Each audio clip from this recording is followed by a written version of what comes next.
തിരുവനന്തപുരം വിഴിഞ്ഞത്ത് മത്സ്യബന്ധന വള്ളം മറിഞ്ഞ ഒരാൾ മരിച്ചു. പഴയതുറ പുരയിടം പുല്ലുവിളയിൽ തദയൂസാണ് മരിച്ചത്. കാണാതായ ഒരാൾക്ക് വേണ്ടി തെരച്ചിൽ തുടരുകയാണ്. മത്സ്യബന്ധനത്തിന് പോയ 27-അംഗ സംഘം തിരിച്ചെത്തുന്നത് വൈകുന്നുണ്ട്. കൂടുതൽ വിവരങ്ങളുമായി സനിസ ശോഭാചന്ദ്രൻ തിരുവനന്തപുരത്ത് നിന്ന്. സനിസ, എന്താണ് വിശദാംശം?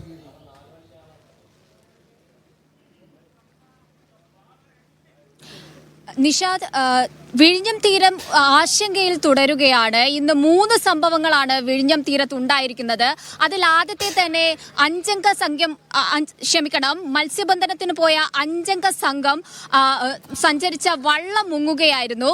ഇതിൽ 3 പേർ നീന്തിക്കയറുകയും 2 പേർ അപകടത്തിൽപ്പെടുകയും അതിൽ ഒരാളുടെ മൃതദേഹം ലഭിക്കുകയുമാണ് ചെയ്തത്. പുല്ലുവിളയിൽ ആന്റണി തദയൂസിന്റെ മൃതദേഹമാണ് ലഭിച്ചത്. ഇയാളുടെ മൃതദേഹം നെയ്യാറ്റിൻകരയിലെ ആശുപത്രിയിലേക്ക് മാറ്റി ദുരന്തത്തിൽ കാണാതെയായ ഒരാൾക്ക് വേണ്ടിയുള്ള തിരച്ചിൽ തുടരുകയാണ്. മറ്റൊരു ദുരന്തം എന്താണെന്ന് വെച്ചാൽ, ഇവിടെ നിർത്തിയിട്ടിരുന്ന, ഇതുപോലെ നമുക്ക് ദൃശ്യങ്ങളിൽ കാണാൻ കഴിയും, ഇതുപോലെ നിർത്തിയിട്ടിരുന്ന ഓങ്കാര എന്ന 20 ലക്ഷത്തോളം രൂപ വരുന്ന ഒരു വള്ളം വെള്ളത്തിൽ മുങ്ങിപ്പോകുകയാണ് ഉണ്ടായിരുന്നത്. അതുപോലെ തന്നെ 7ഓളം വള്ളങ്ങളാണ് രാവിലെ ഇവിടെ തിരിച്ചെത്തേണ്ട 7ഓളം വള്ളങ്ങളാണ് തിരിച്ചെത്താതെ ഇരിക്കുന്നത്.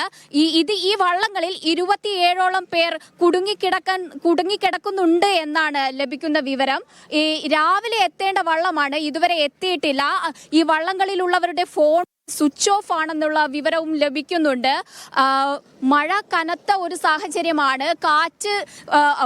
കാറ്റ് വീശുന്നത്, പടിഞ്ഞാറൻ കാറ്റിന്റെ വീശുന്നതുമായി ബന്ധപ്പെട്ട് തിരമാലകൾ ഉയരുന്ന ഒരു സാഹചര്യത്തിൽ മത്സ്യബന്ധനത്തിന് പോയവർ അപകടത്തിൽപ്പെട്ടോ എന്നൊരു സൂചനയാണ് ലഭിക്കുന്നത്. പക്ഷേ 7ഓളം വള്ളങ്ങൾ കാലാവസ്ഥ മോശമായ സാഹചര്യത്തിൽ ഇങ്ങനെ വൈകുന്നത് സാധാരണയായിട്ടുള്ള ഒരു കാര്യമാണെന്നും ഫോണുകൾ സ്വിച്ച് ഓഫ് ആവുന്നതും, മത്സ്യബന്ധനത്തിന് പോകുന്നവർ സാധാരണ ഇത്തരത്തിൽ ഫോണുകൾ സ്വിച്ച് ഓഫ് ചെയ്യുന്നതും ഒരു സാധാരണ സംഭവമാണെന്നാണ് ഇവിടെയുള്ള നാട്ടുകാർ പറയുന്നത്. നമുക്ക് ഒരു നാട്ടുകാരനോട് ചോദിക്കാം. 7ഓളം വള്ളങ്ങളാണ് ഇപ്പോൾ കടലിൽ പോയിരിക്കുന്നത്. ഇവർ രാവിലെ തിരിച്ചെത്തേണ്ടതായിരുന്നു. 27ഓളം പേർ കുടുങ്ങിക്കിടക്കുന്നു എന്നുള്ള ഒരു സൂചനയാണ് ലഭിക്കുന്നത്. എന്തായിരിക്കും 7ഓളം വള്ളത്തിൽ ഇപ്പോഴും നിലവിലിപ്പോൾ 5 വള്ളമാണ് ഇനി വരാനുള്ളത്. അതിലിപ്പോൾ ഒരു വള്ളം ഓൾറെഡി വന്നുകൊണ്ടിരിക്കുകയാണ്. ബാക്കി 4ഓളം വള്ളമാണ്. ഒരു ഇൻഫർമേഷൻ നമുക്ക് ഇതുവരെ കിട്ടിയിട്ടില്ല. അതിൻ്റെ ഇടയ്ക്ക് കരയ്ക്കൊക്കെ അടുക്കുമ്പോഴാണ് മൊബൈൽ സർവീസ് കിട്ടുന്നത്. അതുകൊണ്ട് മൊബൈൽ സർവീസ് ഇല്ലാത്തതുകൊണ്ടാണ് നമുക്ക് കൂടുതലായിട്ട് അറിയാൻ പറ്റാത്തത്. ഇപ്പോൾ 2 വള്ളം വന്നിട്ടിരിക്കുന്നതായിട്ട് നമുക്ക് കറക്റ്റായിട്ട് ഒരു ഇൻഫർമേഷൻ കിട്ടിയിട്ടുണ്ട്. ഇതിൻ്റെ യഥാർത്ഥ പ്രശ്നമെന്ന് പറയുമ്പോൾ ഈ കാലാവസ്ഥയുടെ പ്രശ്നം നമുക്ക് എല്ലാവർക്കും അറിയാവുന്നതാണ്. ഇന്നലെ യഥാർത്ഥത്തിൽ പോകാൻ സമയത്ത് വലിയ കാലാവസ്ഥ ക്ഷോഭം ഉണ്ടായിരുന്നില്ല. ഇത് രാത്രി ഒരു 7 മണിയോടെയാണ് ശക്തമായിട്ടിത് കാറ്റ് വരുന്നത് തന്നെ. അവിടെ അന്നത്തിന് വേണ്ടിയാണ് പോകുന്നത് തന്നെ.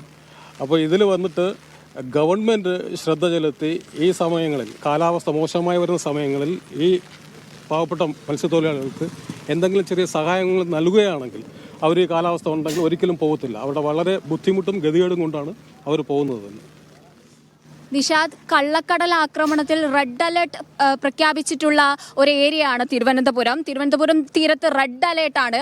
പക്ഷേ ഈ മത്സ്യത്തൊഴിലാളികൾക്ക് ഇന്നലെ ഇവിടെ കലുഷിതമായ ഒരു മഴയുടെ സാധ്യതയോ കാറ്റിന്റെ ഒരു സാധ്യതയോ ഉണ്ടായിരുന്നില്ല.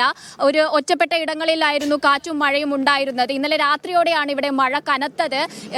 പക്ഷേ ഈ മത്സ്യത്തൊഴിലാളികൾക്ക് ഇത്തരം റെഡ് അലേർട്ടുകൾ ഉണ്ടെങ്കിൽ പോലും കടലിൽ പോകാതെ മറ്റൊരു ഉപജീവന മാർഗം ഇല്ലെന്നാണ് ഇവിടെയുള്ളവർ സംസാരിക്കുന്നത്. നിഷാദ്, ശരി.